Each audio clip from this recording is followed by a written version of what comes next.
যাম ও একান্ত ভকতে কৃষ্ণ নামে জুৰিব ও দেহি ঐ নয়ন ভৰি ভৰি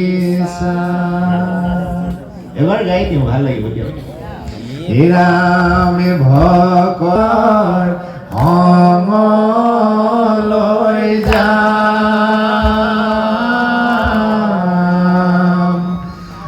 আনন্দে হৰি নাম গাম ও একান্ত ভকতে কৃষ্ণ নামে জুৰিব নয়ন ভৰি ভৰি চাম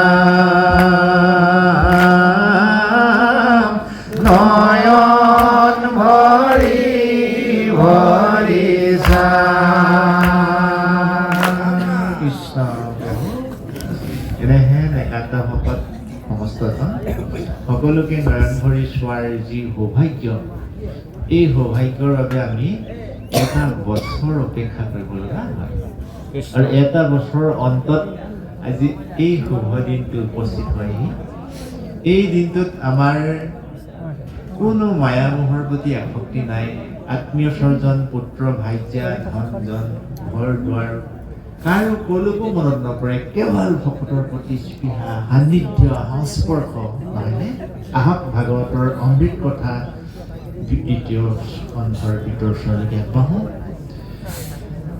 দ্বিতীয় স্কন্ধৰ কথা শুনিও চোকে নিপতিৰ প্ৰশ্ন পাছে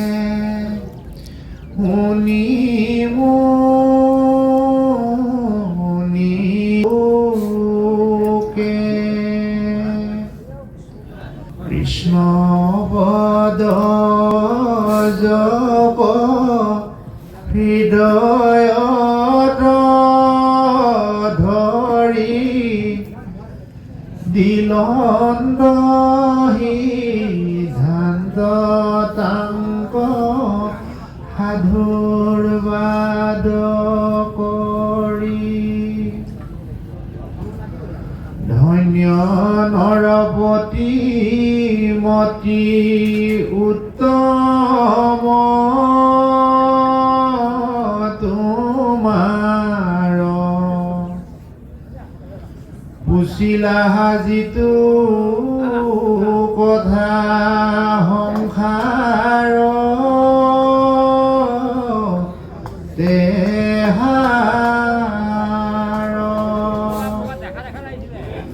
মুখ্যৰ সাধন ইটো জগত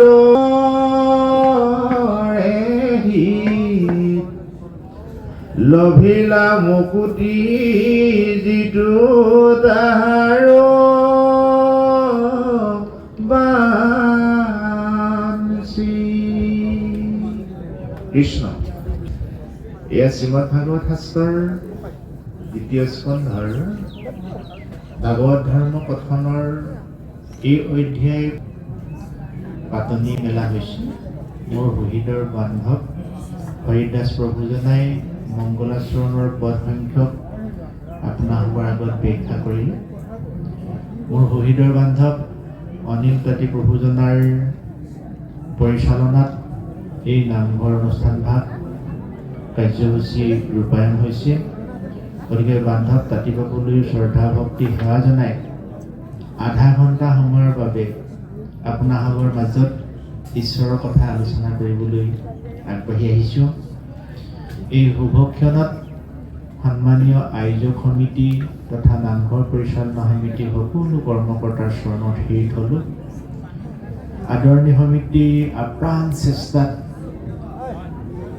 আজি এই মহামিলনৰ সমন্বয় ক্ষেত্ৰ অনুষ্ঠিত হৈছে আৰু এই পবিত্ৰ স্থানত লক্ষ লক্ষজন ভকত বৈষ্ণৱ এই ঠাইলৈকে ধাৱমান হৈছে কিয় আহিছে অগণন ভকত বৈষ্ণৱবৃন্দ বিভিন্ন স্থানৰ পৰা এই মহামিলন স্থানলৈ কিয় আহিছে এই কথাষাৰ লগত ভাগৱত ধৰ্মৰ কথা কি মিল আছে আহক ভিতৰলৈ যাওঁ কৃষ্ণ কবাই বাৰ জানা ভকতে বন্ধা এহি মানে কহে গীতা ভাগৱত গ্ৰন্থা এই বিশ্বব্ৰহ্মাণ্ডত যিমানবিলাক ধৰ্মগ্ৰন্থ আছে আটাইবোৰ ধৰ্মগ্ৰন্থৰ শীৰ্ষত থকা ধৰ্মগ্ৰন্থই হৈছে গীতা শাস্ত্ৰ আৰু শ্ৰীমদ ভাগৱত শাস্ত্ৰ এই গীতা শাস্ত্ৰ আৰু শ্ৰীমদ ভাগৱত শাস্ত্ৰই কৈছে যে হে মনুষ্যগণ তুমি যদি অনাদি অনন্ত জগতৰ ঈশ্বৰৰ সন্ধান বিচাৰি ফুৰিছা ভগৱন্তৰ অনুভৱ তুমি যদি লাভ কৰাৰ কথা ভাবিছা তেতিয়াহ'লে তুমি স্বচক্ষুৰে জগতৰ ঈশ্বৰক এই ধৰাধামত কেতিয়াও নোপোৱা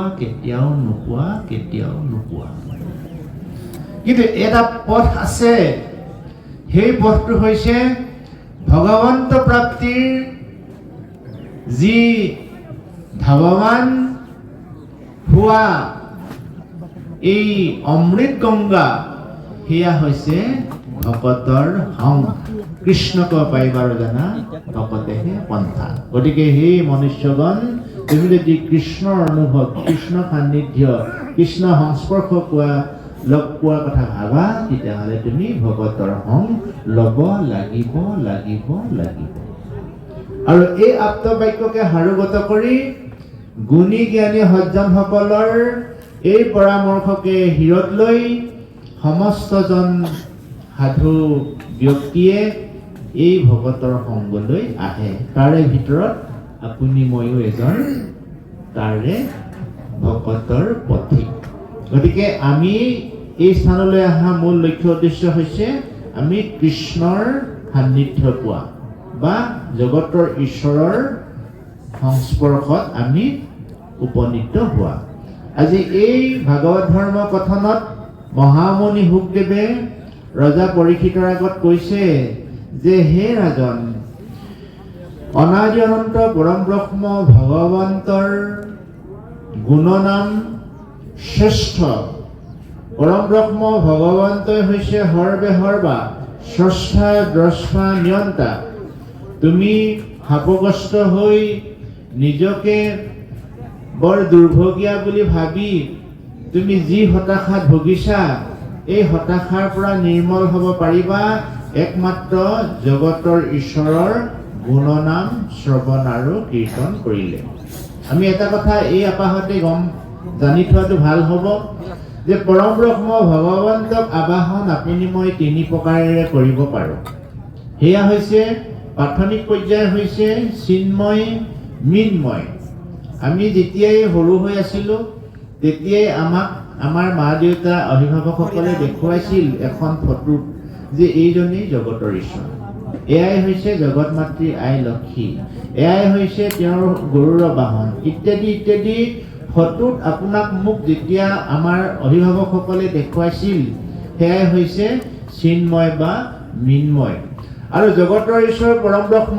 ভগৱন্তই সখা উদ্ধৱক বিদায়ৰ ক্ষণত তেওঁৰ উপস্থিতিৰ কথা এনেকৈ বৰ্ণনা কৰিছিল হে সখা উদ্ধৱ মোৰ লীলাকৰ্ম সম্বৰণ কৰি মই এতিয়া ধৰাধামৰ পৰা মেলানি মাগিব খুজিছোঁ মোক যদি কোনো সাধু সন্তই সান্নিধ্য পোৱাৰ কথা ভাবে তেতিয়াহ'লে মোৰ গুণনামত গুৰুত্ব প্ৰদান কৰিব লাগিব যাক কোৱা হয় বাংময় অৰ্থাৎ মৃন্ময় চিন্ময় আৰু বাংময় পৰম ব্ৰহ্ম ভগৱন্তৰ নিষ্মুখৰ বাণী অনুপাতে আমি বাংময় মূৰ্তি অৰ্থাৎ প্ৰভু গুণনাম সমৃদ্ধ শ্ৰীমদ ভাগৱত শাস্ত্ৰত যদি আপুনি মই শ্ৰদ্ধা ভক্তি সেৱা আদি কৰোঁ তেতিয়াহ'লে অনাদি অনন্ত জগতকে পোনপটীয়াকৈ শ্ৰদ্ধা সেৱা আদি কৰা হ'ব আৰু তেওঁৰ কৃপা কৰোণা আপুনি মই লাভ কৰিব পাৰিম।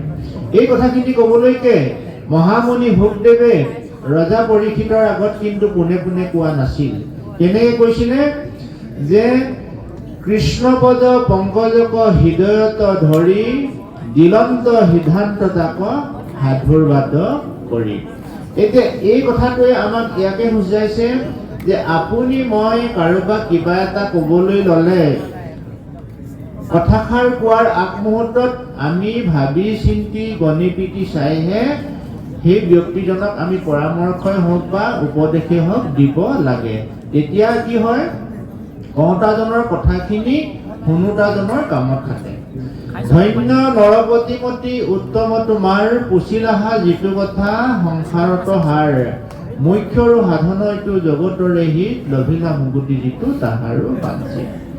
ইচ্ছা কৰাহেঁতেন তুমি এইকেইটা কথা নুসুধিলেও হ'লহেঁতেন, কিন্তু জগতৰ কল্যাণৰ হকে গুণীয়ে গুণীৰ মূল বুজি পায়। হে ৰাজন, তুমি এজন মহা মহন্ত সজ্জন, তুমি জগতৰ কল্যাণৰ অৰ্থেহে এই কথাকেইটা সুধিছা। কিন্তু এইখিনিতে ডাঙৰ প্ৰশ্ন এটা আহে পায়। প্ৰশ্নটো হ'ল এনেধৰণৰ, যদি ৰজা পৰীক্ষিত সঁচাই গুণী জ্ঞানী আছিল, সঁচাই সাধু সন্ত আছিল, তেওঁ অজ্ঞানী মানুহৰ দৰে কিয় কাম কৰিলে? এটা মৰা সাপ এজন ধ্যানস্থ মুনিৰ ডিঙিত মেৰিয়াই দিব লাগে নে নেলাগে এজন গুণী জ্ঞানী মানুহে নেজানে নেকি? এটা প্ৰশ্ন আহে নহয়নে বাৰু? যদি ৰজা পৰীক্ষিত সঁচাই গুণী জ্ঞানী আছিল, তেওঁ মৰা সাপটো কিয় ধ্যানস্থ ঋষিজনৰ গাত মেৰিয়াই দিছিল? এয়া কি অন্যায় নহয়? হয় আই, আপুনি ময়ো ৰজা পৰীক্ষিতৰ দৰেই গুণী জ্ঞানী একোজন ব্যক্তি। কিন্তু জীৱন বাটত আপোনাৰ মোৰো কেতিয়াবা তেনেকুৱা ভুল হোৱা সম্ভাৱনাই বেছি। কাৰণ হস্তিৰো পিছলৈ পাওঁ সজ্জনৰো বুৰে নাও। ৰজা পৰীক্ষিতে যেনেকৈ বাট বুলি অবাটে গতি কৰি জীৱনত শাপগ্ৰস্ত হৈছিল, তদ্ৰূপ সংসাৰৰ জীৱশ্ৰেষ্ঠ মনুষ্যবিলাকেও যাতে সেই ধ্যানস্থ হৈ থকা ঋষিজনৰ ডিঙিত মৰা সাপটো মেৰিয়াই দিয়াৰ দৰে অপকৰ্ম নকৰক, তাৰ প্ৰতি সাৱধানতাৰ অৰ্থেহে আমাক এই ধৰ্মগ্ৰন্থবিলাকে বিধান দি আছে। এতিয়া আপুনি মই ৰজা পৰীক্ষিতে কৰাৰ দৰে ভুল কাম যাতে নকৰোঁ, তাৰ বাবে হতাশস্তম হৈ থাকিব লাগিব। যদি হতাশস্তম আমি হৈ নাথাকোঁ, তেতিয়াহ'লে আমাৰো মনৰ মলিনতাই সেই পথলৈকে লৈ যাব। তেতিয়াহ'লে আমি নিজকে সষ্টম কৰি ৰাখিবলৈ হ'লে আমি মহাপুৰুষৰ আদৰ্শত আমি আউজনি ল'ব লাগিব। আউজনি মানে কি? এটা ভেজা দিয়া।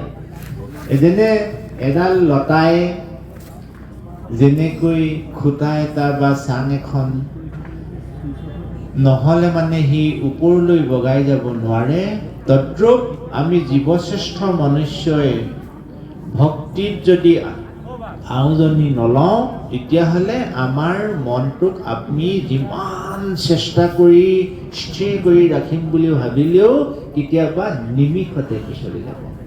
গতিকে মন অস্থিৰ ব্যক্তিয়ে ৰজা হ'লেও বিপদত পৰাটো খাটাং। গতিকে মন অস্থিৰক স্থিৰ কেনেকৈ কৰিব পাৰি? অসাধু সংগে কৃষ্ণ কথা যিজনে শুনয়, গীতাৰ্থ হয় নাহিগে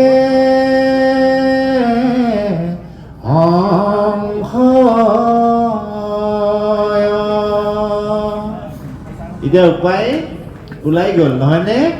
যে সাধুৰ সংগ থাকি কৃষ্ণ কথা যি মনুষ্যই সৰ্বদুক্ষণতে শুনিবলৈ হেঁপাহ কৰে সেই মনুষ্যৰ মন পিছলি নেযায়। আমাৰ নাম এষাৰ আছে, ভৰি পিছল খালে খামুচিবা, নহয়নে? কিন্তু আচলতে সেই শব্দটো ভুল আছিলে। ভৰি পিছল খালে খামুচিবা এই শব্দটো ভুল। ভৰি পিছলিলে মানে খোপনি ধৰে, হাত পিছলিলেহে খামুচি ধৰে। গতিকে আমি ভুল গানবিলাক গাব নাপায়। এই গায়কবিলাকে গানবিলাক উলিয়াই দিলে আৰু কি কৰিব, গোটেই ল'ৰাবিলাকে গাই জনপ্ৰিয় কৰি পেলালে। ভৰিয়ে খামুচি ধৰে, হাতে খামুচি ধৰে,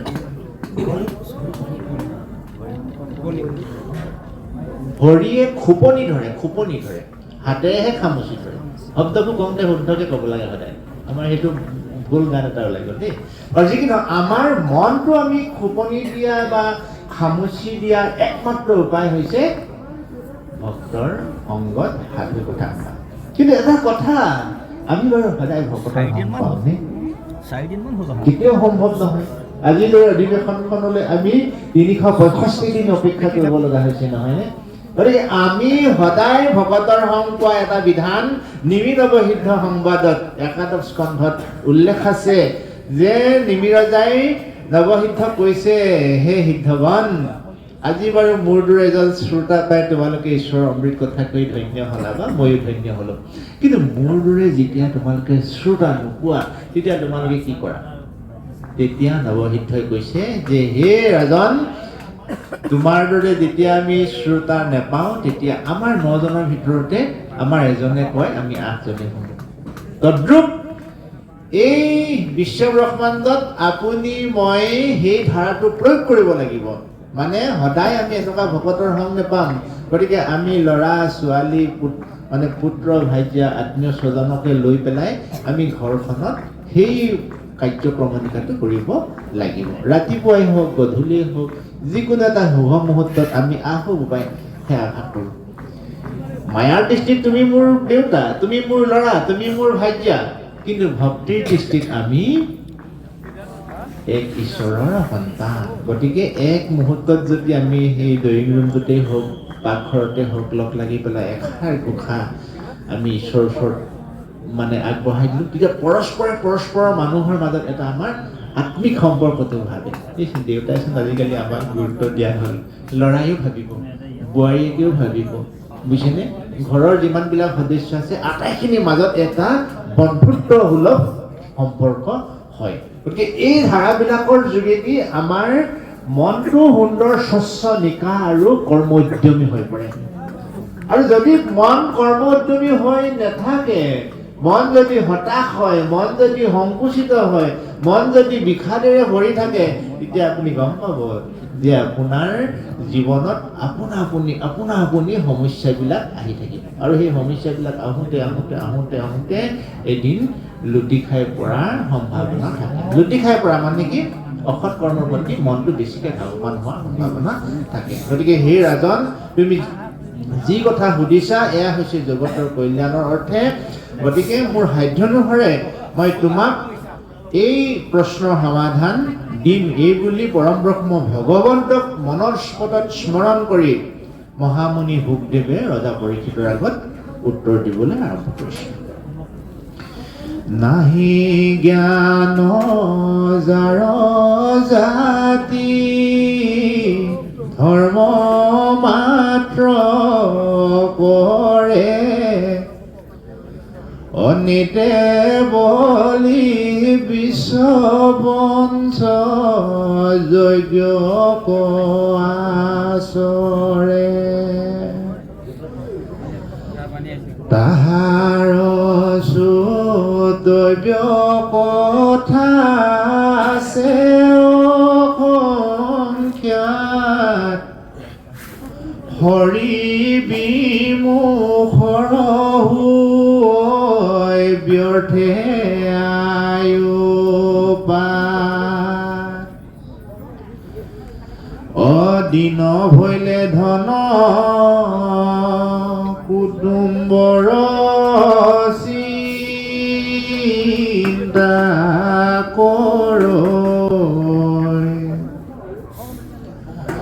ৰাত ৰাত্ৰি নিদ্ৰা লাভনে ৰাতিয়া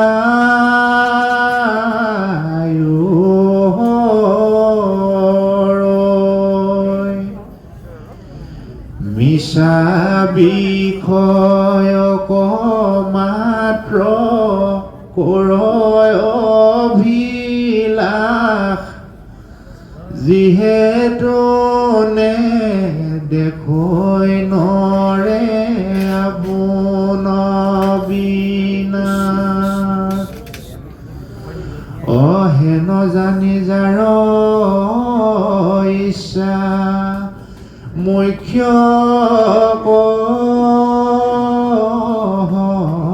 বথা পৰীক্ষিত দেৱে শুনি হুক কৃষ্ণ কথা দিবে চিত্ত কৃষ্ণ গুণ নাম কীৰ্তনত কৃষ্ণৰে পাদ পদ্ম স্মৰিবে মনত। গুৰুদেৱে কোৱা এই তত্ত্বগধুৰ কথাকেইটাই ৰজা পৰীক্ষিতৰ মন স্পৰ্শ কৰিছে। সেয়েহে তেখেতে বৰ একান্তভাৱে মহামুনি শুকদেৱে কোৱা কথাত মনোনিৱেশ কৰিছে। হে ৰাজন, মানুহে ক'ব নোৱাৰাকৈ নিজৰ মূল্যৱান সময়টো নাশ কৰিছে। কেনেকে নাশ কৰিছে? আমি সূৰ্যোদয় হোৱাৰ লগে লগে প্ৰত্যেকজন মানুহেই শৈশৱৰ পৰা বৃদ্ধলৈকে আমি কৰ্মব্যস্ততা হওঁ, আৰু এই কৰ্মব্যস্ততা কেৱল আত্মকুটুম্বৰ বাবেহে কৰা হয়। আপুনি মন কৰিবচোন, ঘৰখনৰ মূল মানুহজনে বা মানুহগৰাকীয়ে উপাৰ্জন কৰি সেই উপাৰ্জন ঘৰখনৰ প্ৰত্যেকৰ বাবেই কৰা হয়। সি লাগিলে সৎভাৱেই হওক অসৎভাৱেই হওক, কিন্তু তাত তত্ত্ব দৰ্শন সোমাই আছে। তাত বোলে পাপাৰ্জিত ফল হবে খাই কৰ্তা মাত্ৰ নৰকত যায়। আনহাতে সৎ উপাৰ্জনৰ ধনো হবে খাই, কিন্তু কৰ্তাজনহে কাৰ্যক্ষমত থিয় হৈ যায়। সেইজন ব্যক্তি আপুনি আৰু মই। এনেকে যাওঁতে যাওঁতে যাওঁতে যাওঁতে আমাৰ যিমান সুন্দৰ সুঠাম এদিন অৱশ হৈ পৰিব। সুদূৰ প্ৰসাৰীৰ ভাৱনাৰে সজীৱ হৈ থকা মনটো এদিন দুৰ্বল হৈ পৰিব। হামিয়াই শিকটিয়াই জৰা ব্যাধিৰ মাজতে আপুনি মই সংগম কৰি শেষত সংসাৰৰ পৰা যাবগৈ লাগিব। এয়াই হৈছে সংসাৰৰ এটা মায়াৰ চক্ৰ। গতিকে হে ৰাজন, নিজৰ বিনাশৰ পৰা উদ্ধাৰ কৰিম বুলি যি মনুষ্যই ভাবে, হেন জানি যাৰ ইচ্ছা মুখ্য সৰ্বদা পৰীক্ষিত দেৱে শুনি উপ কৃষ্ণ কথা। হে ৰাজন, ঈশ্বৰৰ কথা শুনাৰ বাদে মানুহে মুখ্য প্ৰাপ্তিৰ পথ দুৱাৰখনেই খুলিব নোৱাৰে। এটা প্ৰশ্ন আহিব পাৰে যে ঈশ্বৰৰ কথা শুনিলে মানুহে কেনেকে মুখ্য প্ৰাপ্তি হয়? মানে ঈশ্বৰৰ কথা শুনিলে মানুহৰ মনলৈ অনাবিল আনন্দৰ জোৱাৰ উঠে, জোৱাৰ। এই বিশ্ব ব্ৰহ্মাণ্ডত যিমানবিলাক আনন্দৰ মুহূৰ্ত আছে, আপুনি বিহু ফাংচনেই চাওক, নাটকেই চাওক, খেলেই চাওক, ফুৰিবলৈ যাওক, আত্মীয় স্বজনৰ লগত আপুনি আদান প্ৰদানেই কৰক, ভাল সুস্বাদু আহাৰেই খাওক, যিমানবিলাক আনন্দৰ মুহূৰ্ত আছে, আটাইবোৰ আনন্দৰ মুহূৰ্ত বোলে খন্তেকীয়া। আপুনি যি সময়ত খাই আছে সেই সময়তহে আনন্দ পালে, তাৰপিছত আনন্দটো এটাই হ'ল। ফুৰিবলৈ যিদিনাখন গ'ল সেইদিনাখন সেই মুহূৰ্তটোহে আনন্দ পালে, তাৰপিছত সেই আনন্দ পাহৰি গ'ল। চকুৰ আগত কিবা এটা চাই আছে, চাই থকা মুহূৰ্তটোহে আপুনি আনন্দ, তাৰপিছত সি ম্লান কৰি গ'ল। কিন্তু আটাইতকৈ চিৰস্থায়ী আনন্দ কি জানে? ধৰ্মশাস্ত্ৰই কৈছে অ কৃষ্ণ নাম বিনে নাহি আনন্দৰ স্থান পৰম মধুৰ ৰস জানি কৰা পান। কৃষ্ণ নাম বিনে নাহি আনন্দৰ স্থান পৰম মধুৰ ৰস জানি কৰা পান। এই কথাটা আপুনি মই এই নামঘৰলৈ আহিলো কাৰণেহে বুজিব পাৰিছো যে আনন্দৰ স্থান চিৰস্থায়ী হোৱা এটাই মাত্ৰ আছে কৃষ্ণ নাম। গতিকে এই কৃষ্ণ নাম আপুনি মই উচ্চাৰণ কৰি আমি আনন্দৰ সাগৰত বুৰ যাওঁ দিয়ক। এষাৰ সকলোৱে নাম গাওঁ দেই। এ ৰামে কৰোণাময় ৰাম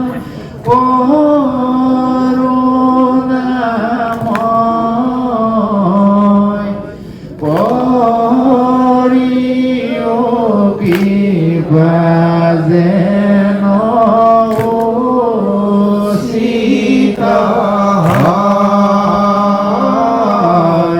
কৰোণাময় ৰাম কৰোণাময়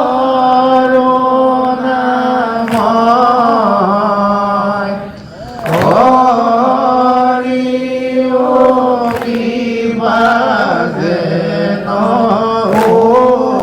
উচিত হয়।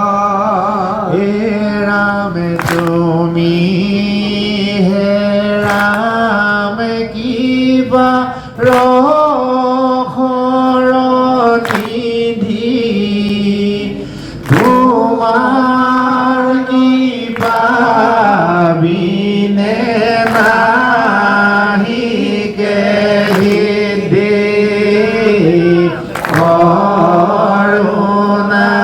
কৰোণাময় ৰাম কৰোণাময় কৰিও কিবা যেন উচিত হয়। ৰাম তোমাৰ কৃপাকে কৰিছো অৰুণ চৰণ তলে ইও কবা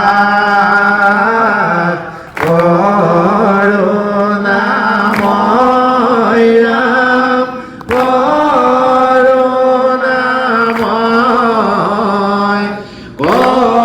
কৰিও কিবা যেন উচিত হয় কৰিও কিবা যেন